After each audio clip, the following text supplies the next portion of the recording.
అందరికీ praise the lord. ఇప్పుడు మనం ధ్యానించే ధ్యానాంశము, ప్రతిభను బట్టి నీవు ఇతరులను కీచపరచకూడదు.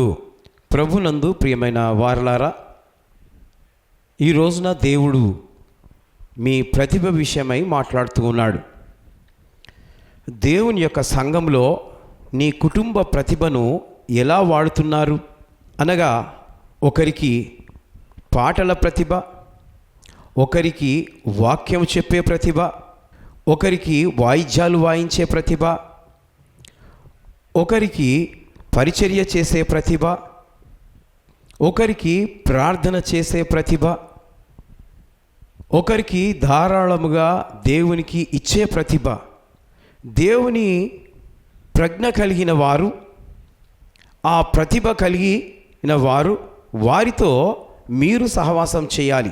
దేవుని బిడ్డలారా, నీవు ఎవరితో సహవాసం చేస్తున్నావో, ఎవరెవరితో నీవు మాట్లాడుతున్నావో నాకు తెలియదు, కానీ దేవుడు నీ ప్రతిభను ఏ విధంగా వాడుతున్నావు దేవుని మందిరంలో అనగా దేవుని సంఘంలో, దాని విషయమై నేను ఈ మాటలు చెప్పదలిచా. కాబట్టి నీకు ఇచ్చిన ప్రతిభను నీవు చెరిపేసుకోకుండా నీవు మంచి వారితో సహవాసము చేస్తూ ఆ యొక్క ప్రతిభను చాటుకోవాలని ఈరోజు మీకు తెలియజేస్తూ ఉన్నాను. దేవుని పనిని అభివృద్ధి చేసుకునే వారుగా ఉండాలి. దేవుని యొక్క పనిని అభివృద్ధి చేసుకునే వారిగా ఉండాలి.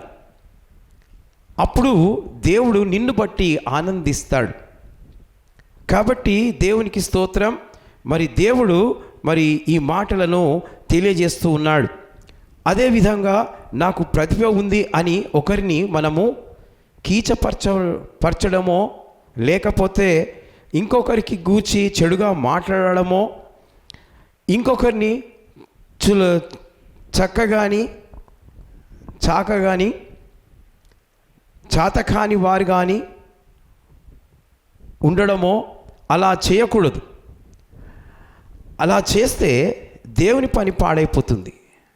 నీవు దేవుని పనిని ఎప్పుడు పాడు చేసేవాడుగా ఉండకూడదు, పాడు చేసే దానముగా ఉండకూడదు. ఎందుకంటే వాక్యం సెలవిస్తూ ఉంది, దేవుని పనిని పాడు చేస్తే దేవుడు వానిని పాడు చేస్తాడని.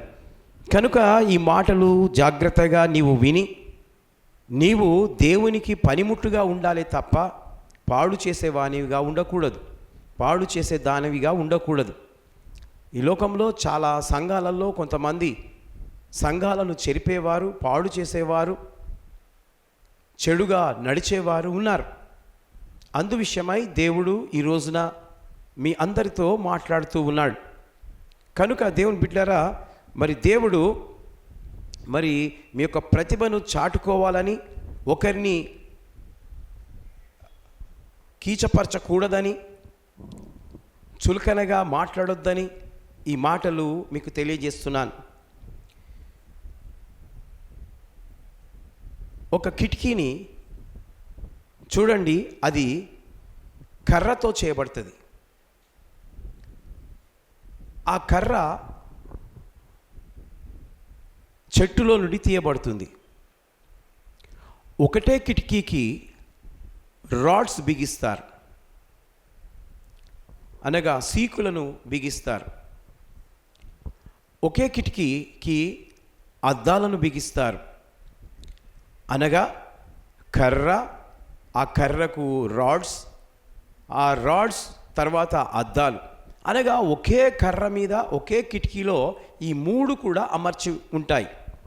అప్పుడు ఆ కిటికీని అందంగా కనబడుతుంది. ఆ కిటికీ అందంగా కనబడుతుంది. దాన్ని కిటికీ అని అంటారు, అనగా విండో అని అంటారు.